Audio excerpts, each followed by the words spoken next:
Hey everybody, welcome back to the channel. We are at a different location because the wind blew a tree over and knocked the internet out. Oh man, That is a lie. I dug up a tree with a track hoe, pushed it over, and out pops the internet cable, fiber optic. It's a big deal. My life's been kind of a nightmare. So my neighbors were nice enough to let me get on their back porch and do the live stream. So thank you. Can I just say, you guys, these last couple days, one thing after the next. all we can do is just go, love you, babe, and we just keep moving on. And speaking of which, real quick, I just want to say, before we move on any further, we've talked about the different things that are happening in life. I have had two people of you guys reach out to me and say, hey, don't forget to check on your neighbors. And that's a good reminder. You never know what's going on with somebody. Like, you would never guess right now what's going on with chaos. I mean, it's one crazy thing after another. So check on your neighbors, check on your elderly people. Just touch base with them and make sure that they don't need something. Please do. It's thanks, a little Mr. uncomfortable Walter. sometimes. It is. To do that, but Mr. Walter reached out and he said, we need to do that to our neighbors and community. Absolutely. Guys, we do have a sponsor today, FE Battery Metals. It's a lithium play. The company's got a $10 million market cap. I'll talk about it a little bit more, but just know the geologist won Prospector of the Year in 2020. I thought that was really cool. And they're set up right next to the #1 lithium production region. So when they make a find, they'll be right there. Check them out. I'll leave a link in the description. The ticker is FEMFF. Thank you for the sponsor. We'll cover them a little bit more later. And all of that will be in the description so you can go through it and check them out for yourself. And you stock guys, check it out. It's a lithium play. We're going green. The government's subsidizing green things.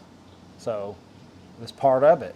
You know, the commodities bull market. Whoever, you know, it's crazy. And we're going to talk about BRICS and everything else like we always do because they're backing their currency with commodities. That's what they're saying. And they're saying a commodities currency. And like 60% of lithium comes from China. Mm-hmm. So, you know, the demand is there, the supply is not. So it's a green weenie play. They're pushing that way. Check them out. All right, go ahead with the first one. Well, let's go back to the story we were doing the other day. Remember, you guys, we talked about this new law or this rule that's coming down the pipe about the pew-pews and the seed dispensers and stuff we won't say so we won't get banned. You guys, there's an article out actually on Bloomberg right now. No, it's called Just the News. I'll put it on our Twitter page.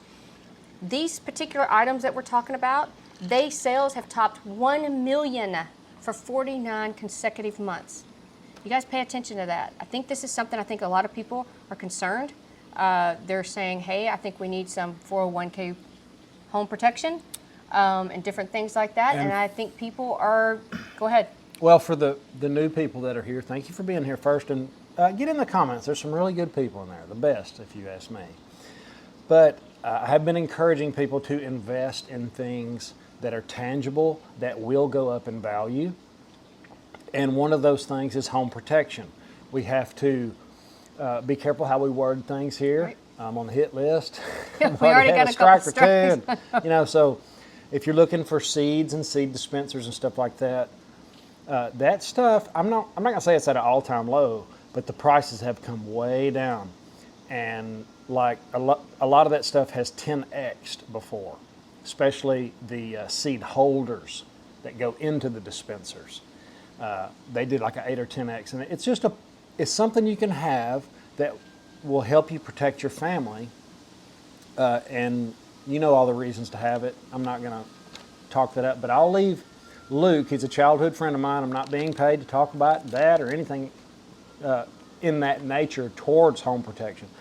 But I just want you guys to be ready for the Thunderdome. That's anything post 2020. So check Luke out. I'll leave his number and email, personal number and email in the description. Or you can text me 318-564-5823 and I will give you all his contact information. Yeah, there you go. But you guys, it says it's almost like 2 million federal background checks that occurred just in August of 2023, you guys.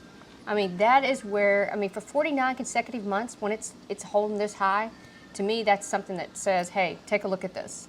So, but the feds, the FBI thought it was like 1.2. They thought it decreased, but it actually gone up. You know, but it's not what they thought. There's way more people buying home protection equipment than they thought. Now, why would that be? Why would people be getting into home protection? Are the prices low? Yes. Are you going to need it in the future? I hope not, but if you might as well have it and not need it. It's one of those things I recommend. I'm going to try to do more of it because I really want you guys to be prepared for whatever. So also going on to still continue to talk about our security and what's going on in our country and different things like that. You guys, we've been talking about this for I don't know how long, probably years, about how China is coming open, buying up our land, buying up our companies, even buying up towns. I forget the town. There was a town that was in Texas, Ohio, somewhere. They bought the whole entire town. Well, you guys, they have actually admitted this. So when they admit it, I know it's far worse than what it probably is. Chinese nationals posing as tourists attempt to breach U.S. military sites, according to an FBI report. So you guys, if the FBI is reporting it, we actually have no idea how bad it actually is. They have actually been able to access some of the military bases that they have documented. So who knows? But they're buying up land next to military bases. They're doing drones. Heck, the balloon that Obama just laughed off. I mean, not Obama, Biden, bonehead Biden. So you guys, this is, I think, a bigger risk than what I think we sometimes realize. China is actively surveying everything. TikTok is a data mining app. Know that every time you get on it.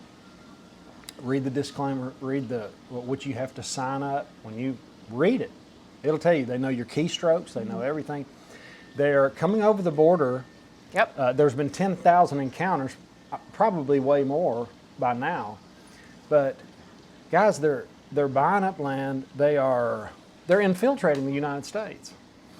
And this isn't anything new, I get it. But just know that. That would immediately makes me think of home protection. Well, it's just one more little thing. It's just every time it's like, okay, oh, they went and bought Smithfield. That was years and years ago. Oh, wait, they went to Michigan the other day and they just tried to buy up that land and they're going to, quote, have a batteries plant. Oh, just one more little thing. Now you've got them posing as tourists. It's always just one more little thing. And if we don't pay attention, then you're going to get blindsided. And they've also got equipment on these towers right next to military bases. And they also own a lot of our electrical grids. It is. It's Yep. it's too much. Yep. And it's crazy to me how corporate greed and the government always does the wrong thing. It's just, it's sad. But just know that's happening. This isn't hyperbole. I'm not trying to make a bigger thing out of than what it is. But it is that's a big concern. For me, it is. It is, yeah. Well, let's go on one more story, and then I want to talk about the sponsor for just a little bit. But I wanted to talk about Saudi and Russia's. You guys, we've been talking about the oil prices lately. It hit $85 the other day, over 85 per barrel. They're estimating possibly maybe 100 toward the end of the year. Well, Saudi Arabia and Russia have come out and they've pretty much stated that they're trying to get the price to go up. So what have they done? They have reduced their production. Saudi Arabia said it's going to cut back 1 million barrels a day until December. So has Russia also said they're going to export reduction of 300,000 barrels a day. We aren't drilling. We've shut down various things. We've done regulations and restrictions. Now, I think the other day they finally did approve a little bit of drilling in the Gulf of Mexico, but they reduced the whole entire project way back from what it was supposed to be. So, you guys, just pay attention to that once again, because this could affect gas prices. So if you want to get a few little extra gallons of gas and stick it in your carport, it might not be a bad idea. Yeah, that ought to be a no-brainer. You know, have a few cans stored in a safe place. You can keep diesel fuel out of the ground for a long time. It accumulates moisture, and you just drain it off the bottom. You know, my generators run off of diesel. We're actively looking at a solar setup. We are. We've got a getting quote. that in the works. Yep. Energy is going to be more expensive, and that's one of those things. You know, you could sell some stock and be a little more energy dependent yourself, because I don't see the prices coming down. And I think we're getting into this situation where commodities are going to be really expensive and everything else is really bad. You know, look in the past when that's happened before. You know, energy prices go up, and food is considered energy. You know, and energy It to is your energy. body. Yeah. You know, and Without that, you have no energy to do anything. right. So everything's energy It when is. you think about it. Yep. So, you know, if you could get some fuel, get some kind of energy, you know, one is none, two is one, three is where you want to be. Have diesel, have gas. have a propane tank if you can afford it. We had one put in, and it's just a peace of mind to have. You know? Or even propane bottles, or it's just when do I was whatever reading you that can. book, the Second Afterwards, or what, I always forget the name of that book. I always screw that title up. But that was one of the big things was if you did not have propane because the electrical grid was out, it was a big deal. Just even when your electricity goes out for a storm, it's nice to have a backup. So, but I want to talk about batteries a little bit and lithium, and you and I were talking about that. And let's talk about the sponsor just a little bit. And thanks again for the sponsor. We do appreciate it. It does help us when we do our research. Yeah, so real quick, Fe Battery Metals is a really interesting play at lithium. The General Motors just invested $650 million in lithium in a lithium miner recently. This is just like what Henry Ford did. He knew he needed rubber, so he invested directly into the rubber market. Volkswagen, Toyota, Tesla, they're about to do something as well. There's a map I'd like to share. Unfortunately, not having internet has really messed us up. But the supplies are far outpaced demand in lithium. And you can be early to the party or you can just wait around. And it's really been a bummer. Our miners, I'm not going to lie to you guys, our junior miners that we've invested in for years, I've been beat up. I mean, it's one of those things where I have to think about it like Rick Rule talks about. You know, he talked about buying something at 10 cents and going all the way down to a penny, and then he bought more. That's about all you can do. Yep. And I'm there with you guys. I am, but it's probably, and it's always like that. As soon as I think about, I'm ready to get out of that, just be done with it. It goes up. So that's about where I'm at with miners. Well, But this is a little different because Go the ahead. government wants to incentivize. That's exactly what I was getting ready to say. incentivize- Exactly. There's so many grants and there's so many things and there's so many bills and all this. And if you guys look in this Inflation Reduction Act and all these different things, there's all these hidden grants for all these different programs like that. And that's what they're pushing. That is their agenda. Sorry. Keep going, baby. Interrupt you. No, well, the ticker is FEMFF. They're set up to drill in a jurisdiction that is perfect right next to the #1 producing region in North America. Like I said at the beginning of the video, the geologist won the 2020 Yukon's Prospector of the Year award. He also sold, because you have to look at, every junior miner has a great story, right? Mm-hmm. But you have to look at the people. Have they done it before? Has the team done it before? The board. Look at the board. And he was the manager at Golden Saddle and Arc Deposits, which were subsequently sold to Kinross for $139 million. This company's worth $10 million, and you know the hope is he can do that again. And you know the demand's there, and everything's there, and then you put BRICS, like we said before, backing their currency with commodities. Lithium's green. We're going to need batteries. Check them out, guys. It looks like we're going to need stuff for electric vehicles. Well, okay, let's just put it in perspective here. Blah, blah, I can't speak. If you got California that's saying by a certain time frame, which is in just a few years out, that everything has to go electric, you have no choice. You're going to have batteries. You're going to have lithium. It's kind of a no-brainer. Now, what company you pick to invest in, that's up to you. You do your own due diligence and research and all that.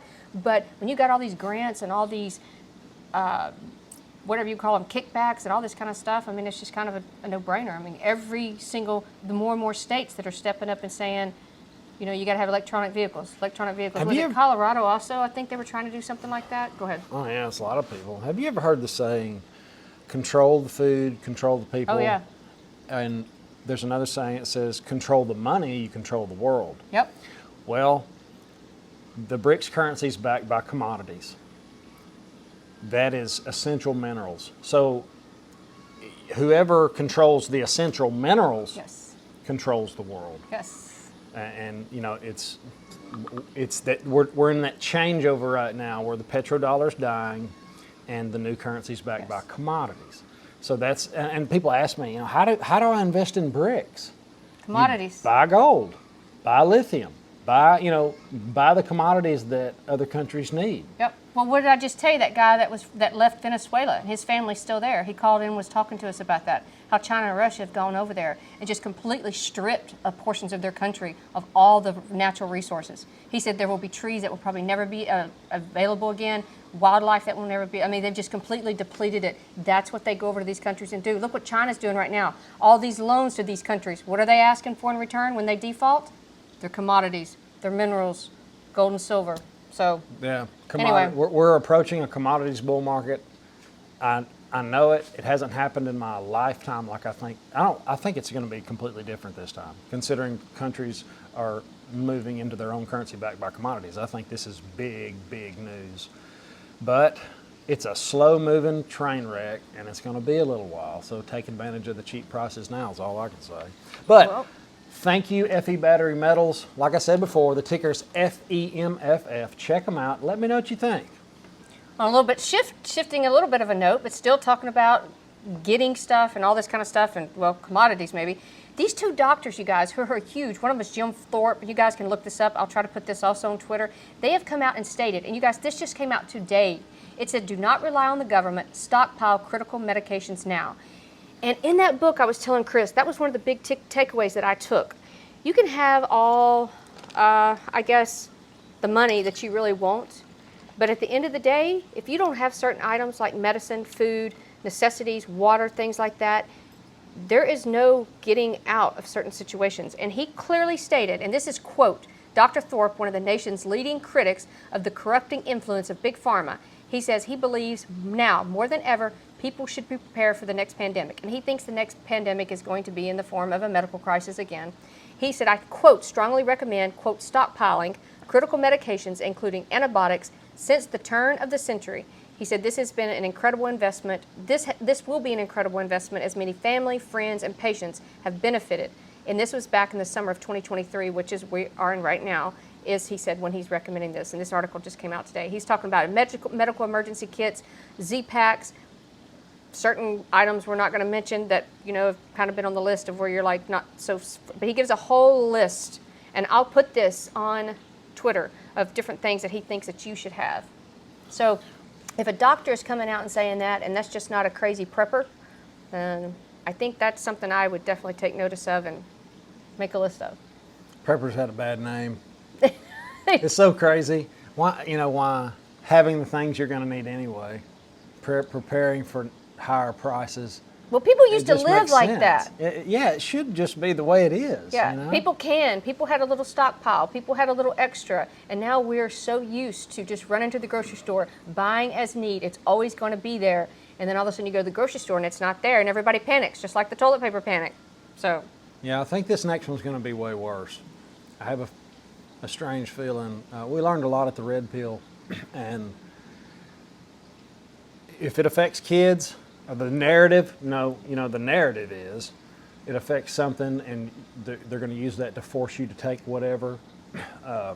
Guys, another shutdown would be the death knell to this economy. We've got people already living on credit cards with 20% debt. We've got people loaning on their paid off cars. They're getting these auto pawn loans and getting in more debt. I mean, we've never been here before. This is a new environment. It is. Speaking of which, I want to mention something. Annie, thanks for actually sending me the email the other day. Have you guys heard of reverse ATMs? And I had actually not heard of that. All these arenas, these big concerts, these stadiums where you go baseball, basketball, all these different things, they are not accepting cash. And it's more than just that. It's companies, I forget all the different companies that were listed. It's called reverse ATMs now. They will not accept your cash. So you have to go to this quote, reverse ATM, put your money in, they give you a card, and that's how you can spend your currency now. They will not accept cash. So they said they're popping up all over the place, and they're called reverse ATMs. Reverse ATM, and they said, cashless society. They came in and they said, and they're going to take that cash, and their goal is to destroy it and not let you own actually cash. I was listening to a professor the other day, a great, very smart lady, and she laid it out exactly how it was going to go down. And she said, yes, and at some point they will say, fine, and if you don't give us this cash, then it's only going to be worth so much at this point. We'll see if that actually happens or not, but actively, as we speak, there are reverse ATMs. I thought that was, I've not seen one, but I've had several people now tell me about them. Especially when they go to these arenas, these functions, these concerts, these basketball games, baseball games, they're not accepting cash. You have to have the card. Right. And this is part of the cashless society, Yep. This is, and it's kind of, you would kind of think it would be that way. Everything's digital. Yep. The internet currency is coming out in the form of crypto that is kind of like the internet. And nobody was really prepared for the internet. And the people that saw it, some of them invested in things like pets.com and AOL, and those didn't work out so well. But some of it really did. And I would like to encourage you guys. I talked to a good friend of mine, Divvy Daddy. His name's Patrick. He'll be at the Silver Symposium speaking, and of all places, he's going to talk about cryptocurrency at the Silver Symposium. That should be interesting. Yeah, and you can imagine the haters he's going to have. Yeah. But he has some really good points, and he told me he was willing to line up with anybody to talk precious metals versus Bitcoin, and the pros and cons. And I want to encourage you to try to keep an open mind when it comes to cryptocurrency, because there's a lot of people that thought the internet was just a way to send a text message, Yep. to way to Or an email. email. And it changed our whole life. It was one of those exponential things that not many people really saw how big it was going to affect us. That's how we're able to communicate now. I mean, the internet being down at our house has wrecked shop, if you know what I mean. I think that's the way the new currencies are going to be. Talking about the crypto real quick, before I forget that story I just read the other day, BlackRock is buying up Bitcoin miners. While they're waiting on their ETF to be approved, they're actually buying up Bitcoin miners. BlackRock, you guys. So there's another little interesting tidbit. As the prices have came down, BlackRock and these other big financial institutions are going to try to buy up all the Bitcoin so they can sell you a derivative or something. And, it's just everything's happening at once. You've got BRICS doing their thing. You've got BlackRock and all those people doing a Bitcoin ETF. I mean, if that goes over, which I think it will, I think they're going to approve it. When that does, what happens to the price of Bitcoin? Just try to think through that. Try to keep an open mind. I know, we are holders. We hold precious metals, bullion, platinum, silver. I mean, we Crypto. hedge our wealth, but we also do crypto as well. And there's one right there. Crypto's a scam. Okay, I confess, I'm not the biggest fan, but I am slowly being changed to what I think on it. The more and more I learn, the more and more I listen to things. So I'm really curious to see what Patrick's going to say. But hey, on a funny note really quick, Okay. you guys, just on a funny story. Oh, my laptop. Okay, Rolling Stones. This is just something funny. Something good news. Something, because we always have doom and gloom, it feels like. Rolling Stones is to release the first original album in nearly 2 decades. You guys, these guys never stop. I mean, they just keep on going. Keep on going. It is. It's crazy. They I'm curious to pickled see. theirself. Huh? They pickled themselves. I'm curious to see what they're going to come out with. But anyway, that's just I like sometimes a little bit of a good news instead of just always, Right. So there you go, funny story. Well, guys, the phone's a little far away, and I Can't read the- see much of it, and they're coming by kind of fast. But there's something about crypto, I can't see it. But anyway, guys, have an awesome day. Appreciate you being here, and hopefully we'll be back at the anvil the next time we talk. Yeah. Later.